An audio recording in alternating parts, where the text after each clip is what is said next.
చేస్తాను. అంటే మీ మీద ఒక అలిగేషన్ వచ్చింది. మీ మీద అంటే మీ నియోజకవర్గం మీద, నాన్నగారి మీద ఒక అలిగేషన్ స్వయంగా చంద్రబాబు నాయుడు గారు, టీడీపీ నేతలంతా కూడా చేశారు. విపరీతంగా దొంగ ఓట్లు పుట్టిస్తూ ఉన్నారు. తప్పుడు పత్రాలతో దొంగ ఓట్లు క్రియేట్ చేసి వాటి ద్వారా గెలిచే ప్రయత్నం చేస్తున్నారు. ఎంతవరకు నిజం? మీ మీద వచ్చిన అతిపెద్ద అభియోగం అది. అంటే వాళ్ళు పొలిటికల్ మైలేజ్ కోసం ఒకరిద్దరు మాట్లాడచ్చు, కానీ ఒకసారి ఫ్యాక్ట్స్ చెక్ చేస్తే ఏం జరుగుతుంది చంద్రగిరి, ఊరికే రోజు ఆరోపణలు చేయడం కాదు, ఏం జరుగుతుంది చంద్రగిరిలో లెక్కిస్తే ఒకసారి మనం ఓటర్ లిస్ట్ చూద్దాం. 2019లో అప్పుడు టీడీపీ గవర్నమెంట్లో ఉన్న ఓటర్ లిస్టులో 2,92,000 ఓట్లు, 2,92,000 ఓట్స్ ఉన్నాయి ఆ రోజు. ఈరోజు ఓటర్ లిస్టులో 3,08,000 ఉన్నాయి. అంటే మ్యాక్సిమం పెరిగింది 16,000 to 17,000 పెరిగింది. చంద్రగిరిలో అట్లా చంద్రగిరి నెంబర్ 1గా పెరిగిందా అంటే మాది 45, అంటే మొత్తం మన స్టేట్లో 45th నియోజకవర్గం గ్రోత్ రేట్లో కాన్స్టెంట్ పెరిగింది మనకి. అదే కాకుండా మన రూరల్ ఎక్కువ, తిరుపతి రూరల్ అనేది మనకి సుమారు 10,000 ఇళ్ళు వచ్చాయి ఈ గత 4 yearsలో. 10,000 ఇళ్ళు ఇంటికి రెండు ఓట్లు వేసుకున్న 20,000 ఓట్లు రావాలి. ఇంకా చాలామంది ఓట్లు నమోదు చేసుకోవాలి. వీళ్ళు చేసే దుష్ప్రచారానికి నిజంగానే ఓట్లు వేసుకుని వాళ్ళు నమోదు చేసుకోవాలని కూడా ఏదో అయిపోతుందనే ఫీలింగ్ తీసుకొచ్చారు. ప్రతి ఓటు కూడా వాళ్ళు కంప్లైంట్ ఇవ్వడం జరిగింది, ప్రతి ఓటు చెక్ చేయడం జరిగింది. 90% ఎలక్షన్ కమిషన్ అన్ని ఓట్లు చెక్ చేయడం జరిగింది. ఏ ఒక్కటి ఇబ్బంది లేదని చెప్పి మా అధికారులందరూ క్లీన్ చిట్ ఇవ్వడం జరిగింది. సరే, వాళ్ళు పొలిటికల్ మైలేజ్ కోసం చేస్తున్నారు, అది వాళ్ళ విజ్ఞతకు వదిలేస్తున్నాం అంతే. ఇదే నియోజకవర్గంలో ప్రతిపక్ష నేత 3 సార్లు సీఎంగా చేసిన చంద్రబాబు గారి ఇల్లు, వారి సొంత ఊరు కూడా మీ కాన్స్టిట్యూన్సీలో ఉంది. ఒక విధంగా చంద్రబాబు గారు మీ ఓటరేమో కదా, మీ ఓటర్. సో ఆ ఊరు వెళ్ళినప్పుడు చంద్రబాబు గారి కుటుంబ సభ్యులు, వాళ్ళ ఎంటైర్ ఫ్యామిలీ అంతా నారావారిపల్లిలో ఉన్నారు కదా, వాళ్ళ దగ్గరికి వెళ్ళినప్పుడు మిమ్మల్ని ఎట్లా రిసీవ్ చేసుకుంటారండి? అదే మొదటి నుంచి నాన్నగారు నాకు నేర్పించింది, ఎలక్షన్ అనేది ఆ 1 week, ఆ 20 రోజులు 30 రోజులు మ్యాక్సిమం చేయాలి. దాని తర్వాత కులానికి, మతానికి, పార్టీలకి అతీతంగా మనం ఎలక్షన్ చేయాలి, ఎలక్షన్ జనాలకు పోవాలని చెప్తారు.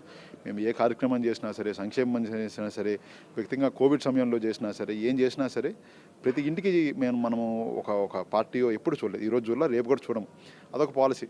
తప్పకుండా వాళ్ళు కొంతమంది టీడీపీ సానుభూతులు ఉన్నా సరే, నేను చెప్తున్న టీడీపీ సానుభూతులు ఈరోజు కూడా చాలామంది వేరే క్యాస్ట్ అని చెప్పి ఇలా రెచ్చగొట్టినా సరే, వ్యక్తిగతంగా పార్టీకి సంబంధం లేకుండా నాన్నగారిని కానీ పెడితే మాత్రం 90% దాంట్లో కూడా మాకు ఓట్లు పడతాయి.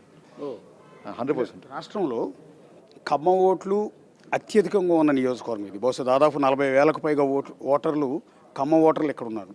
మీరు రెడ్డి కమ్యూనిటీ, ఈ కమ్యూనిటీ క్లాష్ ఏమైనా ఉందా ఎక్కడన్నా? మామూలుగా అయితే ఈ కాన్స్టిట్యున్సీలో అలా ఉండేది, కానీ నాన్నగారు వచ్చినప్పటి నుంచి అది 99% ఎక్కడ లేదు. నేను చెప్తున్నా కదన్నా, మీరు చెప్పినట్టు ఒక క్యాస్ట్ కమ్మ క్యాస్ట్లో అయినా కూడా 90% ఓట్లు వ్యక్తిగతంగా పార్టీ సంబంధం కూడా మాకు పడే అవకాశం మీద 100% ఉంది. ఎందుకంటే నాన్నగారు ఎప్పుడు ఆ డిఫరెన్స్ ఎప్పుడు చూపిలా కూడా.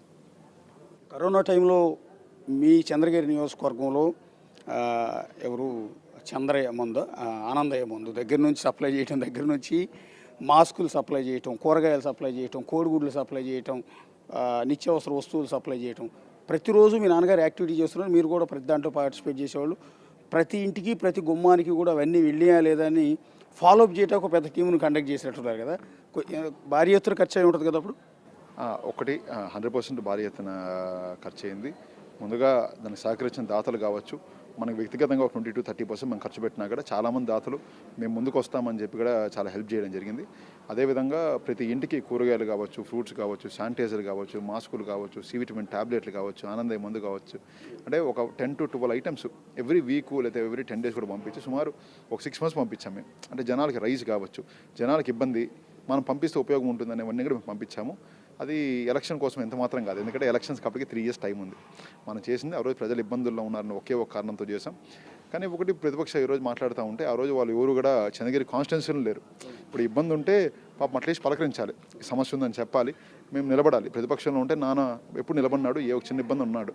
ప్రతిపక్షాలు ఎక్కడో ఈ కాన్స్టిట్యున్సీలు లేకుండా బయటకు వెళ్ళిపోయారు. అది బాధేస్తుంది, ప్రతిపక్షాల పాత్ర వాళ్ళు ఎంత మాత్రం పోషించారని. 2014-19 మధ్య నాన్న ఎమ్మెల్యే,